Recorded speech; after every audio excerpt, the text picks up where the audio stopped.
وہ جو حضور نبی پاک صلی اللہ تعالیٰ علیہ وآلہ وسلم نے ارشاد فرمایا ہمارے اہل سنت کی کتب کے اندر در منصور تفسیر در منصور کے اندر موجود ہے کہ آقا علیہ الصلوۃ والسلام نے فرمایا اے علی تم اور تمہارے یہ جو شیعہ یہ کامیاب ہیں اور یہ جنت کے اندر آئیں گے اور یہ جنت پانے والے ہیں۔ تو کہتے ہیں کہ ہم وہ شیعان علی یعنی حضرت مولا مرتضیٰ کا وہ گروہ ہیں کہ جو حضرت مولا مرتضیٰ کے ساتھ تھے بعض میں، یعنی حضرت مولا مرتضیٰ جب دنیا سے گزر گئے تو بعد میں آپ کی اولاد کا ہم نے ساتھ دیا ہے، اور ائمہ اہل بیت جو تھے ہم ان کے ساتھ رہنے والے لوگ ہیں، ہم وہ لوگ ہیں۔ ہم نے اس کا جواب یہ بھی دیا ہے کہ یہ جو شیعہ ہے اس شیعہ سے مراد کیا ہے؟ اس شیعہ سے مراد ایک گروہ ہیں یعنی جو حضرت مولا مرتضیٰ سے محبت کرتا ہے، یعنی شیعان علی ہر وہ شخص کہلا سکتا ہے کہ جو حضرت شیر خدا مولا مرتضیٰ رضی اللہ تعالیٰ عنہ آپ سے محبت رکھتا ہے۔ بہرحال وہ اس بات کو تسلیم نہیں کرتے، وہ کہتے ہیں کہ صرف زبانی کلامی محبت رکھنا اور عداوت نہ رکھنا یہ شیعہ علی کا شیعہ ہونے کے لیے کافی نہیں ہے رضی اللہ تعالیٰ عنہ، بلکہ علی کا شیعہ ہونے کے لیے کافی یہ کہ ان کے ساتھ ان کی بھرپور پیروی کی جائے، ان کا ساتھ دیا جائے، ان کے دشمنوں کے ساتھ مقاتلہ کیا جائے، ان سے برات کا اعلان کیا جائے، تو یہ جو گروہ یہ شیعان علی۔ بہرحال وہ اپنے آپ کو یہ پریزنٹ کرتے ہیں کہ ہم یہ ہیں، حضور کے زمانے میں تھے اور ہم حضرت مولا مرتضیٰ کا گروہ تھے، اور بعد میں پھر کچھ سیاسی صورتحال، کچھ مذہبی صورتحال، اسی طریقے سے کچھ معاملات تھے کہ کبھی ہم دبتے رہے، کبھی ہمارے اوپر ظلم ہوتا رہا، کبھی ہم ظاہر ہوتے رہے، یہاں تک کہ جو حضرت امام جعفر صادق کا زمانہ تھا وہ ہمارے لیے گولڈن پیریڈ تھا، چونکہ تھوڑا دباؤ کم ہو گیا تھا سیاست کا، یعنی یہ جو سیاسی معاملات تھے نا بنو عباس کے زمانے میں ان کا تھوڑا زور قوت کم ہو گئی تھی، یعنی جو زمانہ تھا حضرت امام جعفر صادق کا، تو اس کے اندر ہم ابھر کے آئے ہیں، سامنے ابھر کے آئے ہیں وغیرہ وغیرہ، یہ مختلف حالات کے ساتھ ہم گزرتے آئے ہیں اور آج ہماری یہ صورتحال ہے۔ تو وہ اپنے آپ کو یہ کہتے ہیں، اہل سنت کیا کہتے ہیں؟ یعنی ان کے مطابق، اہل سنت کے مطابق عبداللہ ابن سبا کی ایک سازش تھی یا پھر ایک سیاسی ضرورت تھی بنو امیہ کو گرانے کے لیے، جبکہ وہ کہتے ہیں کہ ہم مخلص مسلمان ہیں اور ہم حضور کی آل سے محبت کرنے والے ہیں اور حضرت مولا مرتضیٰ کے ہم شیعہ ہیں، ہمارا آغاز وہاں سے ہوا۔ اب یہ بات آپ سمجھ گئے نا دونوں کا نقطہ نظر۔ اب آگے بڑھیے، اگلی بات دوستو خاص شیعہ اور سنی کے باب میں آپ کو یہ بتاتا ہوں کہ ہمارا ان کے ساتھ اختلافات بہت سارے ہیں، لیکن میجر جو بڑا اختلاف ہے وہ ہے مسئلہ امامت کے اوپر، اور وہ خود بھی اس بات کو تسلیم کرتے ہیں، اور ہر صاحب عقل جو شیعہ مذہب کا مطالعہ کرے گا اس کو یہ بات معلوم ہوگی کہ واقعی ہمارا اصل اختلاف جو ان سے ہے وہ ہے مسئلہ امامت کے اوپر۔ باقی جتنے بھی اختلافات ہیں وہ ہیں فروعات کے اندر آتے ہیں، فروعی معاملات ہیں، یعنی دیکھیں نا اصل کے اندر وہ کیا کہتے ہیں؟ مسئلہ امامت ہے۔ مسئلہ امامت سے پھر آگے بہت سارے مسائل نکلتے ہیں، وہ ابھی میں آپ کو سمجھاتا ہوں کیسے۔ ہمارے نزدیک ہم یہ کہتے ہیں کہ امامت کو ہم بھی تسلیم کرتے ہیں، امامت کو وہ بھی تسلیم کرتے ہیں، لیکن شیعہ اور سنی کے اندر امامت کا جو اختلاف ہے اس باب کے اندر یاد رکھیں وہ یہ کہ ہم کہتے ہیں کہ امامت فرشی مسئلہ ہے اور وہ کہتے ہیں کہ امامت عرشی مسئلہ ہے۔ ہم کہتے ہیں کہ امام عوام انتخاب کرتی ہے، امام کا انتخاب، خلیفہ کا انتخاب عوام کرتی ہے، وہ کہتے ہیں نہیں وہ اللہ کے منتخب ہیں۔ اور امام جو ہوتا ہے ہمارے نزدیک دیکھیں نا، یہ جو سیاست کا آپ مطالعہ کرتے ہیں بلکہ اس کو بھی چھوڑ دیں، یہی جو چلو ائمہ کی بات کو لے لیں، کسی کو خلیفہ مقرر کیا جاتا ہے، ریاست کو حکمران مقرر کیا جاتا ہے، کیوں مقرر کیا جاتا ہے؟ وہ عوام کی مرضی سے، وہ امرہم شورا بینہم، عوام کی مرضی سے، عوام کے مشورے سے ایک شورا کمیٹی فیصلہ دے کہ یہ بندہ ہمارا سردار ہے، یہ بندہ ہمارا خلیفہ ہے، یہ بندہ ہمارا وڈیرا ہے۔ اب وہ مقرر ہوتا ہے، اس کا کام کیا ہوتا ہے؟ اس کا کام یہ ہوتا ہے اسلامی حکومت کے اندر وہ اللہ تعالیٰ کی حدود کو جاری کرے، لوگوں کو انصاف دلائے، ظالموں کو قید کرے، یہ مقصد ہوتا ہے، یہ مقصد ہوتا ہے۔ اور یہ ہر صاحب عقل آدمی یہ بات تسلیم۔ اب امام اس طرح نہیں ہوتا ہے کہ امام ایک جگہ کے اوپر جائے اور بند ہو جائے اور 1200 سال گزر جائیں اور باہر آنے کا نام ہی نہ لے۔ اب میری بات آپ سمجھ گئے نا؟ تو ہمارے نزدیک امامت فرشی مسئلہ ہے، ان کے نزدیک عرشی مسئلہ۔ وہ کہتے ہیں جس طرح اللہ تعالیٰ نے انبیاء کو منتخب کیا ہے بالکل اسی طرح اللہ تعالیٰ انتخاب فرماتا ہے ائمہ کا، اور ائمہ کا جو درجہ ہوتا ہے وہ نبی سے کم ہوتا ہے، ائمہ کا جو درجہ ہوتا ہے وہ نبی سے کم ہوتا ہے۔ اس لیے ان کے عقیدے کے مطابق یعنی آقا علیہ الصلوۃ والسلام نے اپنا خلیفہ منتخب فرمایا ہے حضرت علی المرتضیٰ رضی اللہ تعالیٰ عنہ کو، ان کے عقیدے کے مطابق۔ تو وہ پھر آگے سارے یہ اختلافات نکلتے ہیں، وہ کہتے ہیں نا کہ چونکہ جو امام ہوتا ہے وہ اللہ کا انتخاب ہوتا ہے، تو حضور علیہ الصلوۃ والسلام نے غدیر خم کے موقع کے اوپر یہ فرما دیا کہ من کنت مولا فعلی مولا، تو یہ حضور علیہ الصلوۃ والسلام نے حضرت مولا مرتضیٰ کی خلافت کا اعلان فرما دیا۔ تو چونکہ یہ اللہ کا انتخاب تھا تو باقی جو لوگ تھے تو وہ اس انتخاب کے مخالف ہوئے، حضرت ابوبکر کو منتخب کر لیا، بس یہ ٹوٹل اختلاف ہے۔ اس لیے ائمہ سے بھی وہ اختلاف رکھتے ہیں اور باقی بھی نیچے تک پھر سارے معاملات اسی کی جڑ سے نکلتے ہیں، یعنی مضبوط جو بڑا مسئلہ ہے، میجر جو معاملہ ہے نا، وہ یہی ہے مسئلہ امامت، باقی سارے اس کی فروعات ہیں۔ اب آپ سمجھ گئے نا، بس یہ بات آپ ذہن کے اندر رکھیں۔ اب دیکھیں اس بات کی طرف میں نہیں جاتا کہ دیکھیں کہ حضرت مولا مرتضیٰ رضی اللہ تعالیٰ عنہ من کنت مولا فعلی مولا، اس کا کیا مطلب ہے؟ سے وہ خلافت بلا فصل مراد لیتے ہیں، یہ تو بالکل ہو ہی نہیں سکتا، بالکل ہو ہی نہیں سکتا۔ یہ ایک معاملہ تھا یمن کے اندر، وہ حضرت مولا مرتضیٰ رضی اللہ تعالیٰ عنہ آپ کی جو ذات مقدس تھی، آپ کے متعلق فرمایا گیا، تو کچھ صحابی کے ساتھ وہ دوست تھے آپ کے، کچھ باتیں ہو گئیں تو انہوں نے آ کے حضور علیہ الصلوۃ والسلام کی ذات اقدس سے شکایت کی، تو پھر آقا علیہ الصلوۃ والسلام کو وہ بات ناگوار گزری کہ تم مولا مرتضیٰ میرے جو داماد ہیں اور ان کے متعلق تم اس قسم کی باتیں کرتے ہو، یعنی ناجائز کلمات ہیں، برے الفاظ ہیں۔ تو حضور علیہ السلام پھر کھڑے ہوئے، پھر حضور علیہ الصلوۃ والسلام نے انتہائی تاکید کے ساتھ فرمایا کہ حضرت مولا مرتضیٰ رضی اللہ تعالیٰ عنہ آپ محبوب ہیں، میرے بھی محبوب ہیں، تم سب کے بھی محبوب ہونے چاہیے۔ میری بات آپ سے، یعنی جس کا میں محبوب ہوں نا، جس کا میں محبوب ہوں اس کے مولا مرتضیٰ بھی ہیں، باقی جتنے بھی معنی ناصر کریں، مددگار کریں، حضرت امام شافعی صاحب رحمۃ اللہ تعالیٰ علیہ فرماتے ہیں جتنے بھی معنی مولا کے کریں نا، سارے حضرت مولا مرتضیٰ رضی اللہ تعالیٰ عنہ آپ کی ذات مقدسہ کے اوپر فٹ بیٹھتے ہیں۔ حضرت شاہ ولی اللہ نے بھی یہی لکھا ہے، مولا کے جتنے بھی معنی کریں نا، سارے حضرت علی مرتضیٰ رضی اللہ تعالیٰ عنہ کی ذات اقدس کے اوپر فٹ بیٹھتے ہیں، اور ان کا جو مصداق ہیں وہ حضرت مولا مرتضیٰ ہیں۔ لیکن خلیفہ بلا فصل یہ معنی تو دنیا کی کسی ڈکشنری کے اندر ہے ہی نہیں، تو یہ ایک شیعوں کی اپنی اختراع ہے۔ تو اب آپ اصل اختلاف سمجھ گئے نا کہ اصل اختلاف ان کا ہم سے کیا ہے، بس مسئلہ امامت کے اوپر ہمارا ان سے اختلاف ہے، باقی جتنے بھی مسائل ہیں نا وہ اسی سے پھوٹتے ہیں، اسی سے آگے نکلتے ہیں۔ باقی دوسری بات اس کے علاوہ میں آپ کو بتا دوں، یعنی یہ تو اختلافی مسئلہ ہو گیا نا، اور یہ بات یاد رکھیں کہ جو امامت کا عقیدہ ہے یہ ان کی بنیاد کے اندر شامل ہے، یعنی جس طرح ہم کہتے ہیں نا کہ ہمارے جو ارکان ایمان ہیں نا، کون کون سے ہیں آپ بھی بتائیں نا، ایمان ارکان آپ کو یاد ہے نا؟ ارکان ایمان کے جو ارکان ہیں، آمنت باللہ و ملائکتی و کتبی و رسلی والیوم الآخر والقدر خیری و شری من اللہ تعالی والبعث بعد الموت، کہ ایمان لانا اللہ تعالیٰ، یعنی توحید کا اقرار، رسالت کا اقرار، نبوت کا اقرار، معاد کا، آخرت کا اقرار، اسی طریقے سے کتابوں کے اوپر ایمان، تمام فرشتوں کے اوپر ایمان، اچھی بری تقدیروں کے اوپر۔ یہ کیا ہے؟ یہ ہمارے عقائد کے اندر بنیادی جو ہمارے ایمان کے جو ارکان ہیں ان کے اندر یہ شامل ہے نا۔ تو اس ارکان کے ساتھ شیعہ بھی ان سارے ارکان کو تسلیم کرتے ہیں، ان ارکان کے ساتھ ایک رکن کا وہ اضافہ کرتے ہیں، کون سا؟ عقیدہ امامت کا۔ عقیدہ امامت یاد رکھیں ہمارے نزدیک کوئی بنیادی مسئلہ نہیں ہے، یہ ایک ضرورت ہے، یہ ایک ضرورت ہے۔ مقصد کیا ہوتا ہے؟ اللہ تعالیٰ کی جو حدود ہیں ان کا اجرا کیا جائے۔ اور مزے کی بات بتاؤں کہ وہ بھی کہتے ہیں، یعنی ان کے جو علماء ہیں، منصف مزاج جو علماء ہیں، وہ بھی یہ لکھتے ہیں کہ اگر کوئی شخص عقیدہ امامت کا انکار کرے تو وہ دار اسلام سے خارج نہیں ہوتا۔ اگر کوئی شخص عقیدہ امامت کا انکار کرے تو وہ دار اسلام سے خارج نہیں ہوتا، کیونکہ شیعہ کی جو باقی شاخیں سب تو امامیہ نہیں ہیں نا، وہ خود لکھتے ہیں امامیہ وہ ہیں، امامیہ کہ جو مطلب یہ کہ عقیدہ امامت کو تسلیم کرتے ہیں، لیکن سارے شیعہ انہوں نے خود لکھا ہے، کہتے ہیں سارے جو شیعہ ہیں وہ امامیہ نہیں ہیں، وہ امامت کے مسئلے کو تسلیم نہیں کرتے۔ بہرحال وہ خود اقرار کرتے ہیں، کہتے ہیں کہ عقیدہ امامت سے اگر کوئی انکار کرے تو ہم اس کو دار اسلام سے خارج نہیں سمجھتے۔ یہ بات بھی آپ کے ذہن کے اندر بیٹھ گئی۔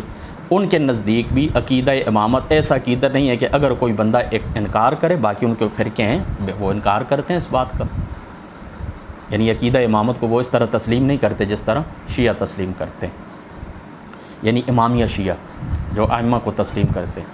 تو یہ جو تصور امامت ہے نا، تصور امامت شیعوں کے ہاں تصور امامت، یعنی اللہ تعالیٰ کی جو ذات اقدس ہے وہ امام کا انتخاب کرتے ہیں، تو پھر جو نبی ہوتا ہے اس زمانے کا، یعنی آقا علیہ الصلوۃ والسلام کی مثال ہی لینے، حضور علیہ الصلوۃ والسلام، پھر ان کے اوپر یہ بات واجب ہوتی ہے، یا ایھا الرسول بلغ ما انزل الیک من ربک فإن لم تفعل فما بلغت رسالتہ۔ اس کے تحت حضور علیہ الصلوۃ والسلام کی ذات اقدس کے اوپر پھر واجب تھا کہ وہ حضرت مولا مرتضیٰ کی خلافت کا اعلان کریں، لہذا غدیر خم کے موقع کے اوپر اس طرح ہوا کہ پھر انہوں نے حضرت مولا مرتضیٰ کی خلافت کا اعلان کر دیا۔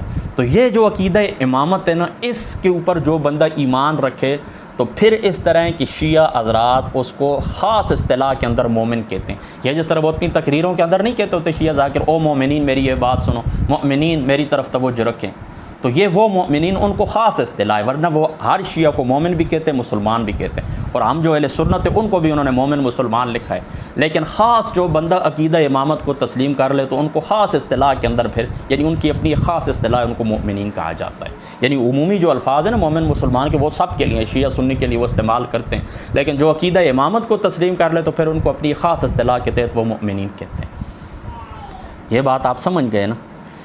باقی جس چیز کے اوپر آپ کا ایمان ہے تقریباً میں آپ کو کہتا ہوں کہ 95% وہ اور ہم جو عقائد ہیں ان کے اندر ہم مشترک ہیں، بلکہ فروعات کے اندر بھی.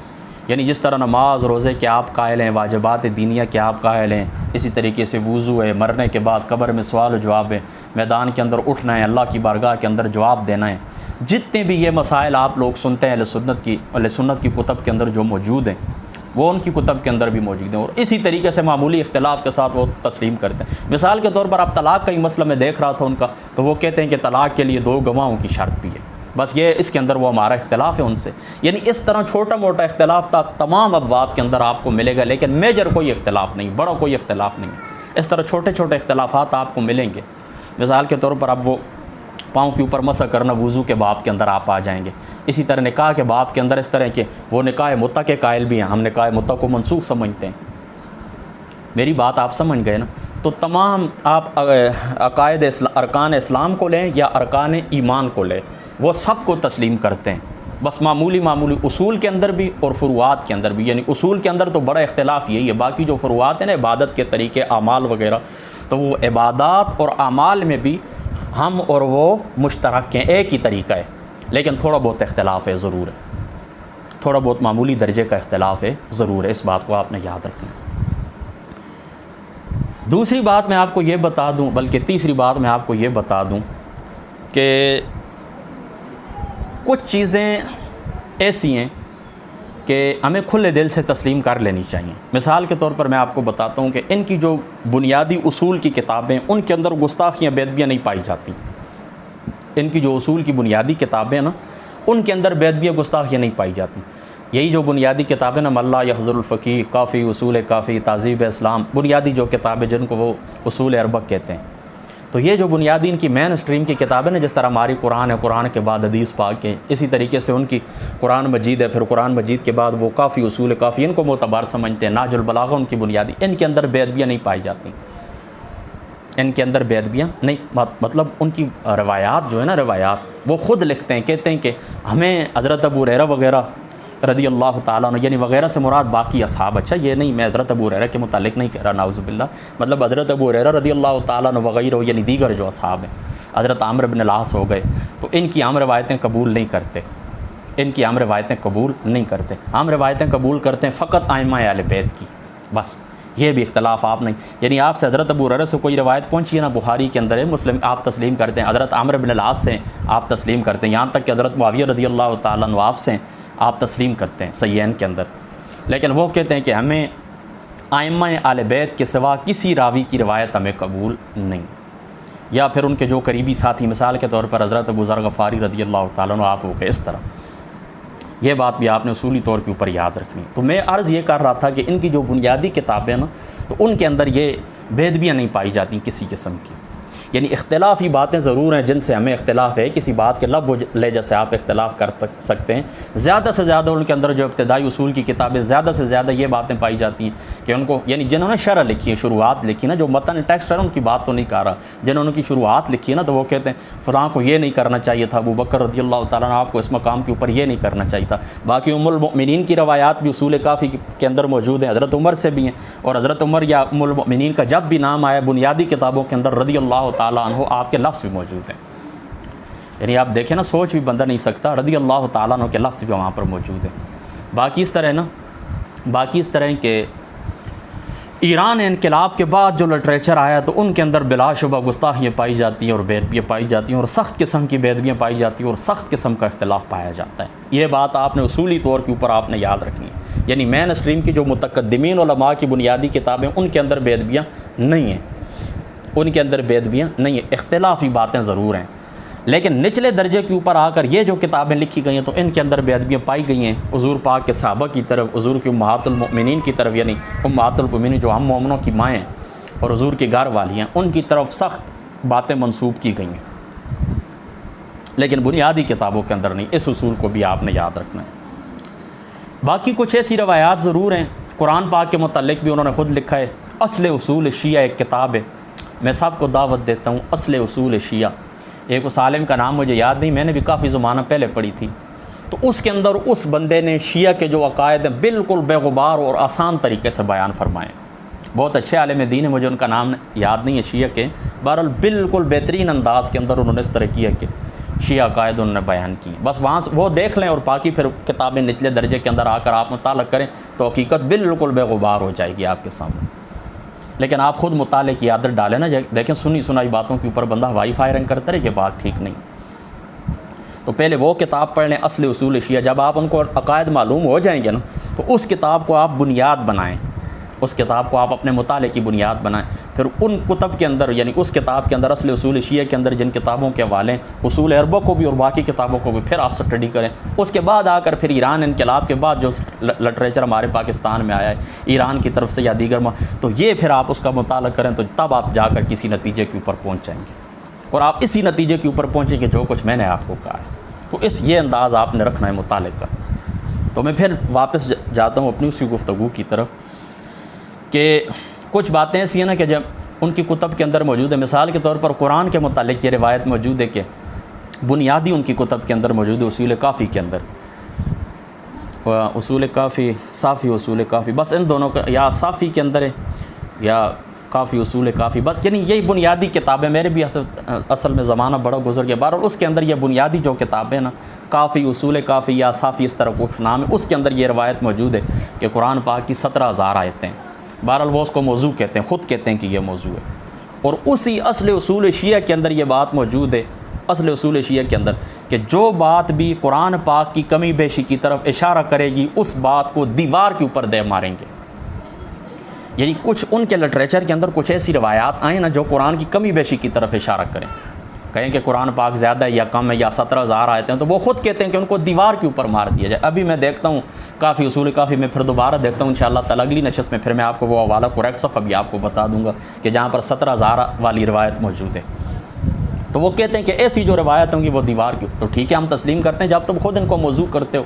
موضوعات کبیر ملا علی قاری کی باقی کتب جو موضوع حدیثوں کے اوپر کتابیں لکھی گئیں، کیا ہم نہیں کہتے کہ ہمارا سنی لٹریچر کے ساتھ اس کا کوئی تعلق نہیں؟ اس طرح وہ بھی کہتے ہیں تو ہمیں مان لینا چاہیے۔ دیکھیں دور نہ جائیں، سنن ابن ماجہ شریف کے اندر حضرت ام المؤمنین عائشہ صدیقہ رضی اللہ تعالی عنہا وعلیہ السلام آپ کی ذات مقدسہ سے یہ روایت موجود ہے کہ ہمارے گھر کے اندر ایک بکری تھی اور وہ پیکٹوں کے اوپر قرآن پاک لکھا ہوا تھا، چھوٹے چھوٹے وہ ہوتے ہیں نا رسالے ٹکڑے ہوتے ہیں نا پیپروں کے، ان کے اوپر وہ قرآن پاک لکھا ہوا تھا، وہ بکری کھا گئی۔ کس دن کھا گئی؟ یعنی جس وقت نبی پاک صلی اللہ تعالیٰ علیہ وآلہ وسلم آپ دنیا سے رخصت ہوئے وہ کھا گئی۔ تو آپ اس کی یا تعویل کرتے ہیں، یعنی بعض علماء نے تو اس کو موضوع بھی قرار دیا، بعض کہتے ہیں یہ انتہائی درجے کی ضعیف ہے، اور بعض علماء کہتے ہیں کہ حدیث پاک ٹھیک ہے، یعنی ضعیف بھی ہے تو کوئی بات بھی نہیں، حدیث پاک موضوع نہیں ہے۔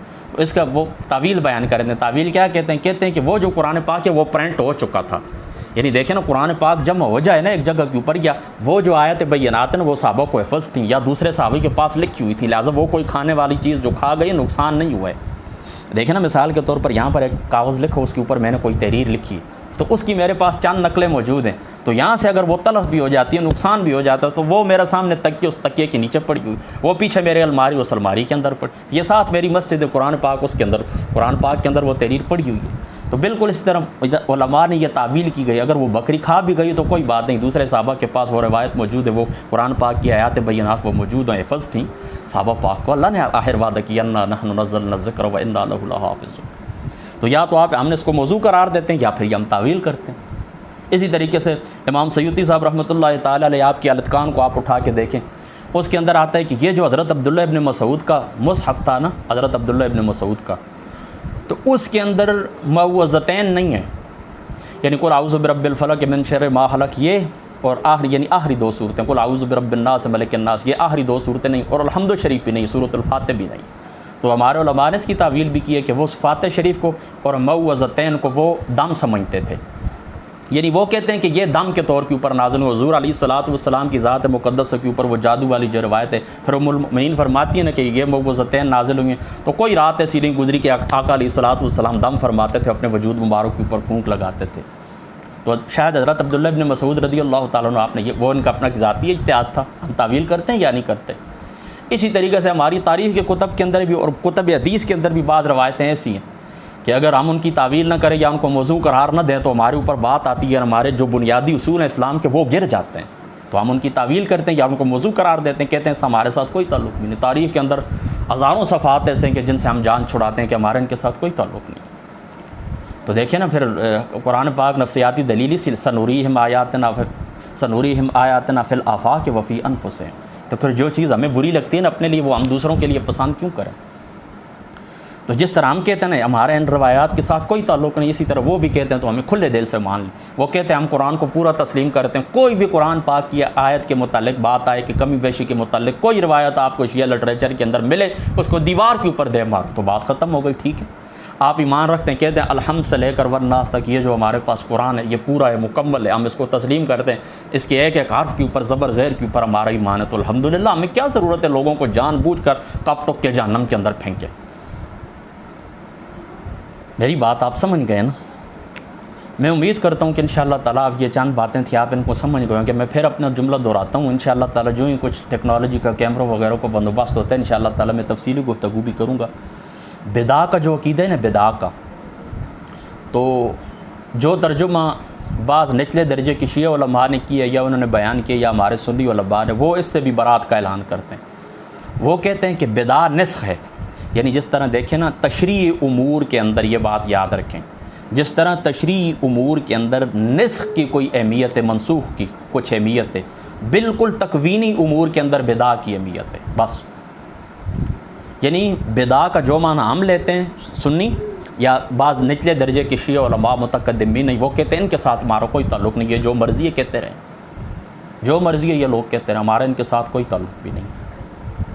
تو بدعہ کا جو ان کا عقیدہ ہے گو کہ میں اس کا حامی نہیں ہوں, لیکن وہ اس کی تعویل کرتے ہیں کہ جن معنوں میں تم سمجھتے ہو ان معنوں کے وہ کہتے ہیں بدعہ بس یہی ہے کہ کچھ چیزیں اللہ تعالیٰ نے اپنے ساتھ خاص رکھی ہیں, ان کا علم اللہ تعالیٰ نے اپنے خاص بندوں کو بھی نہیں دیا, یا دیا ہے تو ایک جز کا علم دیا ہے, اور کچھ چیزیں اللہ تعالیٰ نے چھپا کے رکھی ہیں. اس لیے انبیاء علیہ الصلوۃ والسلام اور اللہ کے نیک بندے لوگوں اللہ تعالیٰ کی ذات اقدس سے خوف رکھتے ہیں. یعنی بالکل سب کچھ اللہ تعالیٰ کے اوپر واضح کر دینا تو ظاہری سی بات ہے پھر خوف باقی نہ رہے. تو کچھ چیزیں اللہ تعالیٰ کی جو ذات مقدس ہے پھر اس کی وہ مثال باقاعدہ دیتے ہیں کہ حضرت عیسیٰ علیہ السلام نے فلاں کے متعلق کہا کہ اس نے مر جانا ہے, تو یہ حضرت عیسیٰ علیہ السلام کو معلوم تھا کہ یہ مر جائے گا, لیکن یہ بات اللہ تعالیٰ نے ان سے مخفی رکھی. حضرت عیسیٰ علیہ السلام کی ذات اقدس ہے کہ اگر یہ صدقہ نہیں دیں گے تب یہ مرے گا. تو پھر اسی طرح وہ اس کی ماں نے جانے میں صدقہ دے دی, اللہ تعالیٰ نے اس کے صدقے اس کی جان بچا دی. پھر حضرت عیسیٰ علیہ السلام کی ذات اقدس کے پاس وہ آئے تو فرمایا لگتا ہے تم نے صدقہ دے دیا ہے, کیونکہ صدقے سے اس کی صدقہ بلاؤں کو رد کر دیتا ہے, تو صدقے سے اس کی بچا. یہ اصل اصول شیعہ کے اندر باقاعدہ انہوں نے یہ روایت لکھی ہے, آپ دیکھ لیں جا کر, وہاں پر میں آپ کو دعوت دیتا ہوں, دیکھ لیں. تو یہ ان کے نزدیک عقیدہ بدعہ ہے. اب آپ سمجھ گئے نا, ایک خاص ان کی اصطلاح تقیہ.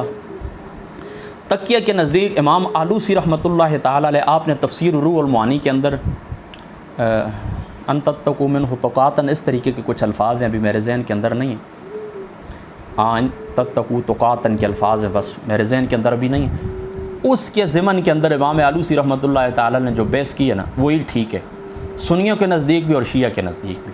وہ بھی کہتے ہیں کہ جس طرح قرآن پاک کے اندر آتا ہے کہ اللہ پاک فرماتا ہے کہ تمہارا دل اگر اطمینان کے اندر ہو, تمہارے اوپر جبر کیا جائے, تمہارا دل مطمئن ہو اور تم کلمہ حق کہنے سے دور ہو جاؤ تو کوئی بات نہیں. ہم بھی یہی کہتے ہیں کہ افضلیت اسی کے اندر ہے کہ بندہ جان دے دے. یعنی دیکھیں نا, ایک بندہ آتا ہے گن پوائنٹ کے اوپر آپ کو کہتے ہیں کہ یہ کلمہ کفر ہے, تم بول دو, تو تم اپنی جان بچانے کے لیے, اپنی آبرو عزت گار بار مال حال بچانے کے لیے کچھ ایسا کفر یا جملہ بول دیتے ہو, لیکن دل کے اندر تمہارے تصدیق باقی ہے, دل سے تم اس کے قائل نہیں ہو. تو اس کی تمہیں شریعت رعایت دیتی ہے, رخصت. جس عظیمت نہیں ہے, عظیمت یہ ہے کہ ان کو کہو میں نے نہیں کہنا, ٹکڑے ہو جائے, چلی جائے میری عزت بھی, جان مال آل بچے ایمان. کتنے لوگوں نے اس طرح کیا بھی. وہ آقا علیہ الصلوۃ والسلام کے پاس بھی دو صحابی آئے تھے نا, تو ایک شہید ہو گیا تھا اور دوسرا زندہ بچ کے آ گیا تھا. تو حضور علیہ الصلوۃ والسلام نے فرمایا گرفت تو تمہارے اوپر بھی نہیں ہے, بہرحال جنت درجے اس کے لیے, درجے اس نے لیے. یہ اس حدیث پاک کا خلاصہ ہے. تو تکیہ کا ہمارے نزدیک بھی، ان کے نزدیک بھی، وہ خود کہتے ہیں ہمارے نزدیک تکیہ کا یہی مفہوم ہے کہ جس طریقے سے کچھ اس طرح ہونا کہ کوئی بات آ جائے، مشکل بات آ جائے، تو اس مشکل بات کے اندر ہم نے کیا کرنا ہے، عزیمت یہی ہے کہ بندہ جان دے دے. لیکن اگر بندہ جان نہ دے اور مجبوری کی حالت میں اپنی جان بچانے کے لیے کلمہ کفر بول دے اور دل اس کا وقلبہ مطمئن، دل اس کا اطمینان کے اندر ہو، تو کوئی بات بھی نہیں. یہ تکیے کا مفہوم. یہ کیا ہے؟ تکیے کا مفہوم، ان کے نزدیک بھی اور ہمارے نزدیک بھی. ایک بات اور بھی ذہن کے اندر میرے ابھی آ رہی تھی، بہرحال چلو خیر کوئی بات بھی نہیں ہے. بنیادی طور پر آپ یہ بات سمجھ گئے نا، بس میری ساری اس گفتگو کا خلاصہ یہ کہ ہماری طرح وہ عقائد رکھتے ہیں، ہماری طرح وہ نماز پڑھتے ہیں، بس چھوٹے چھوٹے فروعی اختلافات ہمارے ان سے ہیں، عبادات کے اندر بھی، اور جو باب اعتقاد ہے، باب اعتقادات کے اندر وہ ارکان ایمان میں امامت کو سمجھتے ہیں. میجر جو ہمارا ان سے اختلاف ہے مسئلہ امامت ہے، باقی سب اس کی فروعات ہیں. بس یہ شیعہ سنی اختلاف ہے، باقی بہت کچھ ہے. اور انشاءاللہ تعالیٰ پھر باقی زندگی رہی، میں آپ کو پھر اپنا جملہ دہراتا ہوں کہ بس اللہ پاک کچھ وسائل عطا کرے، کچھ ٹیکنالوجی ہو ہمارے پاس، میں 3 4 گھنٹے گفتگو کروں تو انشاءاللہ تعالیٰ پھر زندگی باقی رہی تو انشاءاللہ تعالیٰ آپ سے گفتگو ہوگی. اللہ تعالیٰ کی ذات اقدس عمل کی توفیق عطا فرمائے.